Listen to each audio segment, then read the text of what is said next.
Assalamualaikum warahmatullahi taala wabarakatuh. Mbokki jullit yi mbokki talibé yi mbokki am di jàmm yi ak mbokki réew mi yépp ñi ngi yëkkati sunu kàddu ci turu Seydi Aboubacar Sy Mansour xalif général de Tidiane ci turu Serigne Baye Malick ak njaboot Seydi Hadji Malick yépp ànd ak waa coordination de Daïra Tidiane de Dakar ak le président Cheikh Ahmed Tidiane Gaye jëm ci waajal 38e édition journée culturelle islamique yi ñu déjee Cheikh Ahmed Tidiane Chériful Fatimi mu war a am incha allahu taala le 21 22 ak 23 décembre ci fële ci óolu grande mosquée de Dakar yàlla dogal ren ñu parrainé ko Serigne Abdoul Aziz Sy Al Amin xam naa bu doon ni Cheikh Ahmed Tidiane rek la sax war lu nu ko tuddee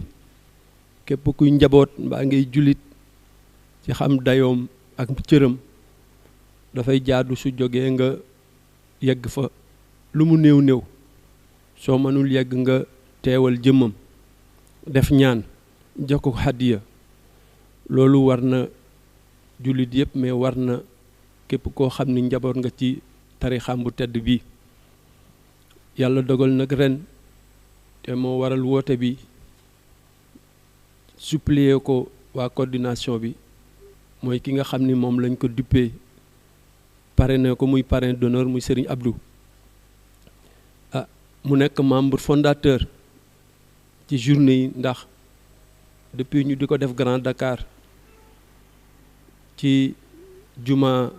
sunu wéyjur yi Pape Makhtar Dieng première édition yi moom moo ko àndoon ba bi mu demee yaatu suñu maam Alaaji Abdou radiyallahu taala anhu confié ko waa coordination bi suñu yeboon ne depuis 38 ans masu si tardé benn lu dul 1994 xëj na fekk boobu ci le roi du Maroc invité woon maam Alaaji Abdou mu ànd ak ñoom délégation su amee daal benn bu ñu mën a wax ni moom la ci absenté boobu la en 94 su dul loolu agenda bu mu bindoon la ci programme am masul nangu dem fenn guddee fa ba du fekkee journée Cheikh Ahmed Tijani daan ñu waxit niveau bu mu yegg nag war na ko weesu ci contenu ak ci forme ngir yàlla ak barke Serigne Cheikh Ahmed Tijani Chérif ak lii ko yàlla sedd ci Sénégal daan ci def lu nekkit ñetti at yi mujjee rek daanañu dajale ak waa bureau coordination bi Tiwaawan d'ailleurs moo tax sax ñu dugg ci nii di leen jàppale ndax ci yéenam la woon ngir yàlla ak journée yi gën a am solennité bi war te nekk à la dimension du parrain muy Cheikh Ahmed Tidiane Chériful Fatimi loolu nag boobu ba léegi yàlla dogal kuñ ko mosaan parrainé dem nañ moom moo koy entériné li ci war ci contact moo koy santaane ba yàlla dogal tey mu wuute ñoom it ñu am xalaat bu rafet ne daal nañ ko parrainé loolu nag di laaj wax dëgg yàlla ñu teew ñun ñëpp pour sa mémoire rawatina ndaw ñi rawatina mbokki soppe yi rawatina mbokki jullit yi waaye surtout mbokki xadara yëpp nag ñu bëgg ci woote rek wax leen ni le 21 22 23 la le 21 dina am xadaratu jumaati boo xam ni danañ ko def ci grande mosquée mais le 22 surtout ak le 23 muy cérémonie officielle bi ak conférence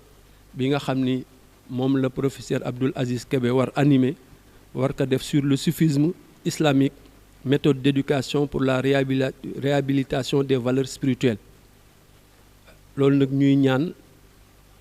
ñëpp ñëw fekk si ko ngir yàlla Cheikh Ahmed Tidiane ay ngir yàlla ak dolli sagal dolli njukkal dolli hommage Mawlaay Abdoul Aziz Sy Al Amin nga xam ne lépp lu tarixa bi soxla lépp lu diine soxla xar na ci tànk tubayam dox na ci wax ci guddee na ci àll fanaan ci àll su ko defee kon nag loolu rek mooy kàddu yi ñu bëggoon yëkkati ànd ak suñu mbokki taalibe yi fi toog Alaaji Mbay Kebe toog fi daayiratul kiram fédération ak daayiratul ahmadiya yëpp ak sunu mbokki ndaw ñi nga xam ni ñoom la appel bi gën a concerné ànd ak sëñ Abdourahmane Sarr Paye incha allah daa ñu leen jox kàddu ñu bari dañuy wax ne daal di laaj journée yi kañ la ndax ci programme bi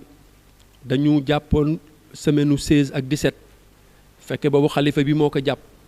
waaye yàlla dogal bi ko ñoom Cheikh Gaye gisee mu changé waat ko indi ko le 23 le 22 ak le 23 moo tax ñu yëkkati kàddu ngir wax nit ñi confirmer ne le 22 ak le 23 la mais di ñaan daal ñëpp ñëw ñu àndandoo la ñu daan defal Cheikh Ahmed Tidiane ñu defal ko ànd kaak këru diine yëpp mais surtout xadara yi nga xam ne ñoo nekk Sénégal te jokk suy tarixa bu tedd boobu moo xam muy Kaolack moo xam muy Canaba moo xam muy sama kër maam Cheikh Omar ak xadaratul malikiya fële ca Tiwaawan nañ ko daan defee lañ ko fas yéene defee waaye da ñaan bii ngir yàlla ki ñu ko dippee muy Serigne Abdou ñuy ñaan ñëpp ñëw fekk se ko ñu ànd a teylu Cheikh Ahmed Tidiane yi teylu xulafaam yi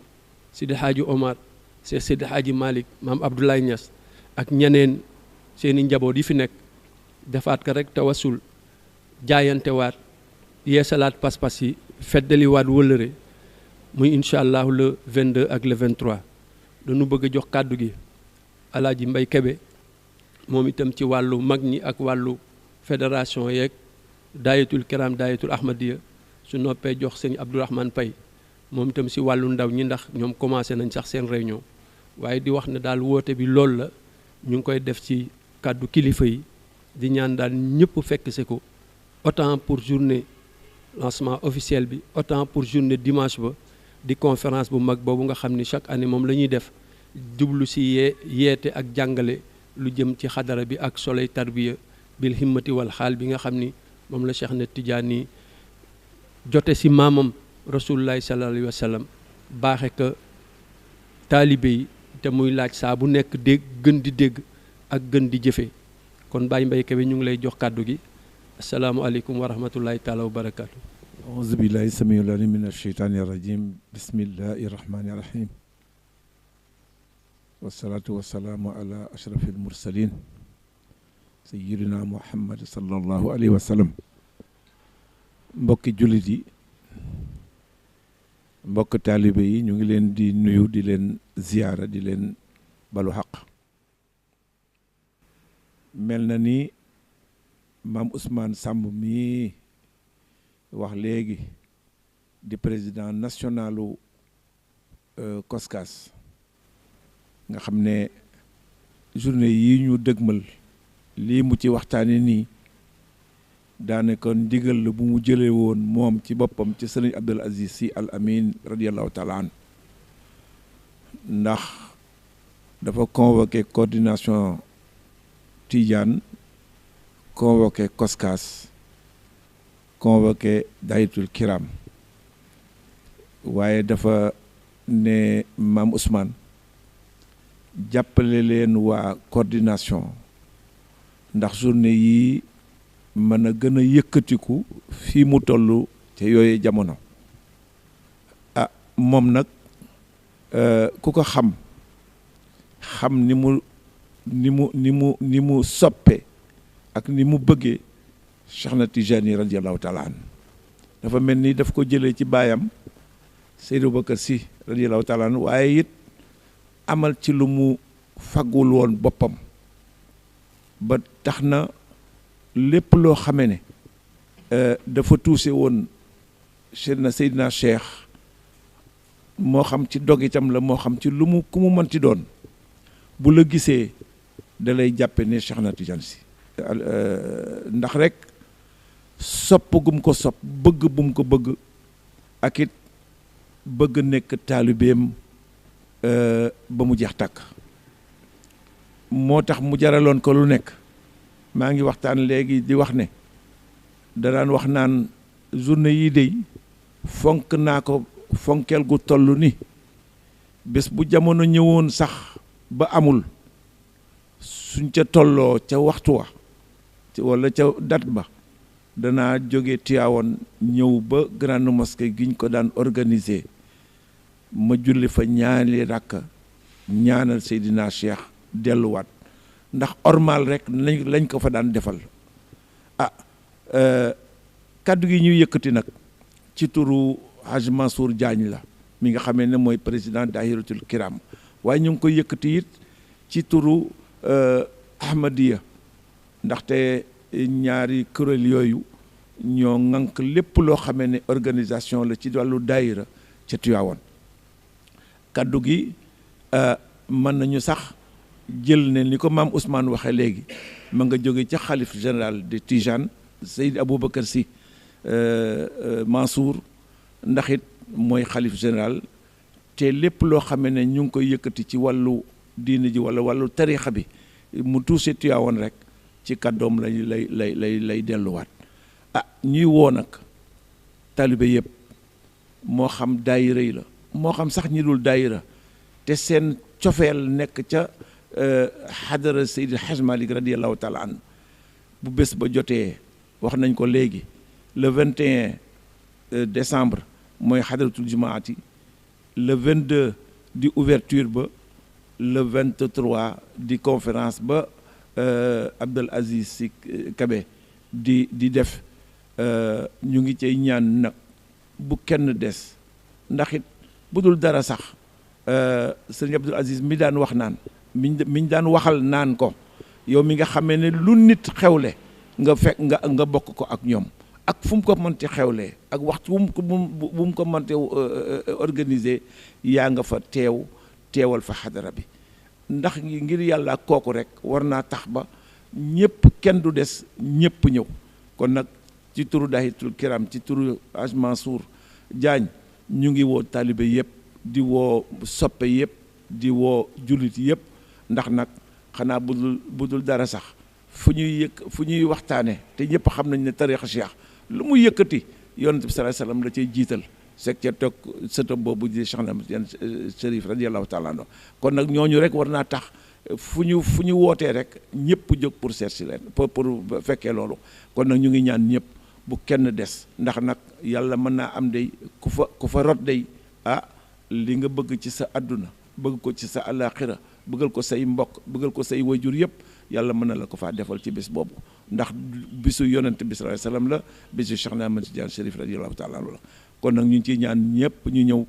bu kenn des xaleel mag góor ak jigéen ñu ngi cay woo ñëpp ci turu ñooñu mu ñu tudd léegi di Dahiratul Kiram ak Ahmadiya waaye ci turu particulièrement ki nga xamee ne mooy sunu xalifa di sëñ Babacar Sy Mansour loolu rek lañ ci amoon lañ ci doon sànni xanaa ñu jël baat bi jox ko Abdourahmane Pay ndax moom ni ñu ko waxee rek mu yëkkati ci turu ndaw ñi ndax it ni ko ndaw mag ñi moome na ko la ko ndaw yi moome te ndaw yi nag ñoom dañoo moom tey moom suba kon nag ñu war a wax ci ñoom ñëpp kenn bañ a des ñëpp ñëw ngeen baal ñu xaq asalaamaaleykum wa rahmatullahi wa barakatu أعوذ بالله السميع العليم من الشيطان الرجيم بسم الله الرحمن الرحيم mbokk yi ñuy seetaan ñu ngi leen di nuyu di leen ziyaara xam naa ni di jaar rek fii ñi jiitu jaar mooy préparer 38e édition yi nga xamante ni ñu ngi koy jagleel Abil Abbas Seyid Cheikh Ahmed Tidiane Chérif radiyallahu anhu Cheikh Ahmed Tidiane nag ñun ndaw ñi lebal nañu bor boo xam ni mënuñu ko fay ki ñi ko parrainé ren it muy Cheikh Abdoul Aziz Al Amin lebal nañu bor boo xam nit ñun ndaw ñi mënuñu ko fay it Seyid Cheikh Ahmed Tidiane Chérif radiyallahu anhu salaatul fatihi ak jawharatu kamal ba mu jëlee ci maamam andil ñu ko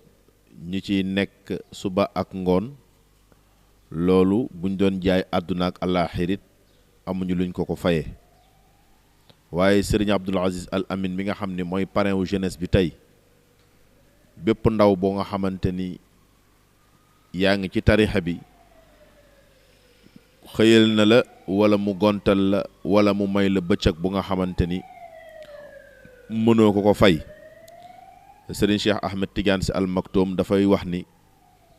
bor buñ la lebal te mënoo ko fay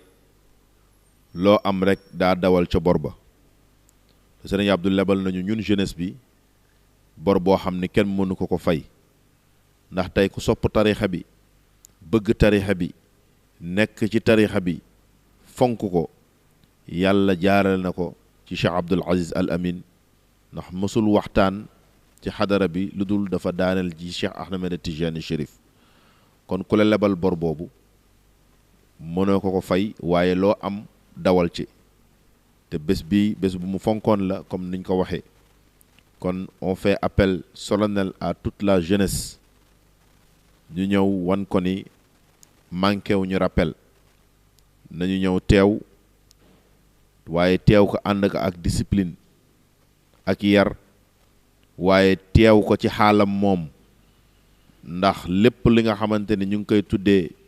Seyd Cheikh Ahmed Tidiane Chérif boo si masaan gis Serigne Abdou dafa am benn xaal bu nekk ci kanamam. kon ñun ndaw ñi si loolu la ñuy interpellé incha allah ñu ngi joxante rendez-vous samedi le 22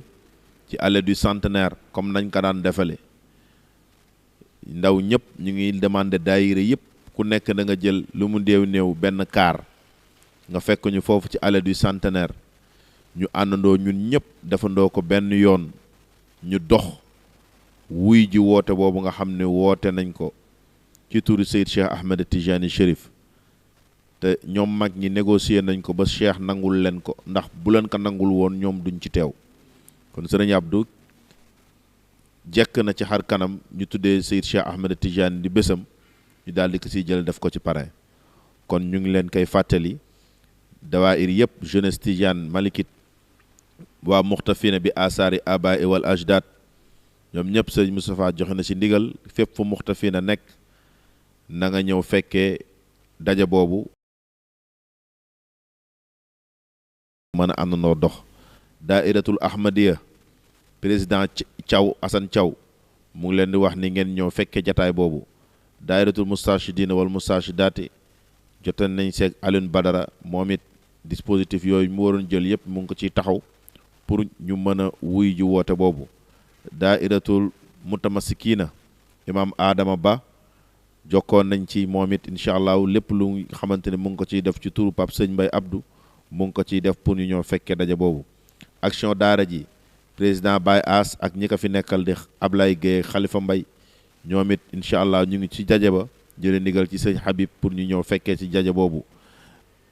dawaayir yi nga xam ni yëpp fédéré la ak non fédéré ak ña koy yëg ak ña nekk ca télé bi ci rajo bi di ko déglu ñoom ñëpp ñu ngi leen di woo pour ñu ñëw fekkee daje boobu. le 22 incha allah ci allée du centenaire ñu marche wuy ji woote boobu journée Seyd Cheikh Ahmed Tidiane Chérif. dimanche ba tamit incha allah ñu ñëpp daje grande mosquée pour mën a clôturer journée yi. looloo nekkoon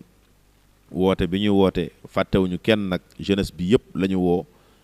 ci turu Serigne Abdoul Aziz Al Amin mi nga xam ni mooy parrain wu jeunesse bi tey. ñu ngi ñaanal yàlla xalifa bi yàlla na yàlla andi ko si jàmm njaboot gi yàlla na yàlla andi leen si jàmm yàlla protéger képp ku fay ñëw ci zahir ak ci baatin. looloo ne woon appelu jeunesse bi ñu ngi delloowaat kàddu gi Alaaji Maam Ousmane mu clôturer bismillah. kon mu ngi noonu alhamdulilahi rabbil alamin ñaan yàlla rek tawféex ak fekke ak tal di ko feddali rek ñëpp teel a ñëw rawatina ndaw ñi ndax li fi jib Serigne Abdou ku misé woon la ci ndaw ñi ndax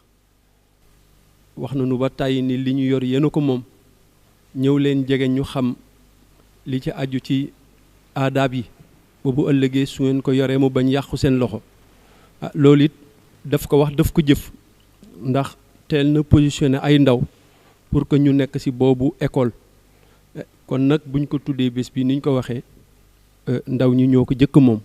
ci góor ak jigéen ñuy ñaan rek ñu ñëw ànd ak discipline su ñëwee daañu fa fekk waa coordination bi ak ñu ko yilif ñu ànd ak ñoom ci nañ ko bëggee waaye daal mu nekk bés yu solennel ngir yàlla ki ko moom monsieur Ahmed Tijani Chériful Fatimi nga xam ne kenn mënu ko fay ndax li mu jële ci maamam indil ñu ko bil machiati la vilkat di jusmaani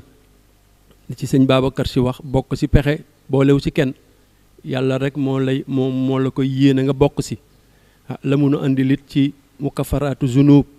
andil ñu ko si salaatul fatih jawatul kamal ni ko Abdou waxi léegi loolu mënuñu ko fay kon ku dégg turam rek waroon nga jóg taxaw toogaat rawatina ñu tudde ko bés kon jaadu na ku jàppandal ñëw fekke ku jàppandalul dëgg-dëgg dawal sa yéene def sa ñaan bu dee Mawlaay sëñ Abdoul Aziz Sy Al Amin ñëpp xam nañ engagement am fa tabarakallahu ci réew mi xam ko ci diina ji xam ko ci tarixa bi xam ko ci mbokk gi si diggante këri diine yi xam taxawaayam fa tabarakallahu kooku buñ ko tuddee bés jaadu na kuy goru yàlla rek nga xam ni sa mbokk la ñu tuddee bés su jàppandalee nga ñëw teew donte waxtu la su jàppandalul nga toog fa nga toog yéene xam ne ba bokkul ak moom tarixa bokk ngeen mbaax su ngeen bokkul tarixa bokku leen mbaax it bokk ngeen citoyenneté te lu si nekk fa tabaarakallaahu jëf na si jëf ju tax luñ ko tuddee ku nekk war a yëg ne yaa ko moom kon ñu ñaan yàlla rek fekke ak jàmm di ci woo ñëpp nag fa tabaarakallaahu di ci woo waa kër sëñ Moustapha Sy Jamil tudde nañ leen sànq sunu mbokk yooyu di si waa abnaaw xadaratu Tijani ñooñu ñëpp ñu xam ni ku mës a seq ak sëñ Abdou teraanga ci wàll googu jaadu na incha allahu nga fekke ko fas yéene daal bokk kook ñëpp ak mbokkam ya nekk Touba ndax itam daa nañ teew mu ne nañu dem wax leen ko Serigne Mountakha ak njaboot gi yëpp ñu ngi leen si woo ak suñu mbokk yi nekk Yoff Layeen jeunesse yëpp ñu ngi leen di woo ndax itam wàllu bésu tasawuf la te ñoo bokk boobu école waaw soxna Kala ak daayiratu Nixmati ñu ngi ko si woowit fa tabarakallahu moom daanaka dañ koy soññe rek waaye xam na ni mosul di tardé bëccëg yooyu su ko defee di ñaanal waa coordination bi sëñ Cheikh Tidiane Gaye ak ña mu àndal di leen confirmer rek ñu ngi seen gannaaw na ko sëriñ Abdou souhaité woon di ñaan yàlla bëccëg yi gën a màgg gën a jëm kanam ngir yàlla ak ndamu lislaam ngir yàlla ak ndamu tarixa bi ak sunu ndami réew yàlla nañ ko yàlla boole defal asalaamualeykum wa rahmatullahi taala wa barakaatu.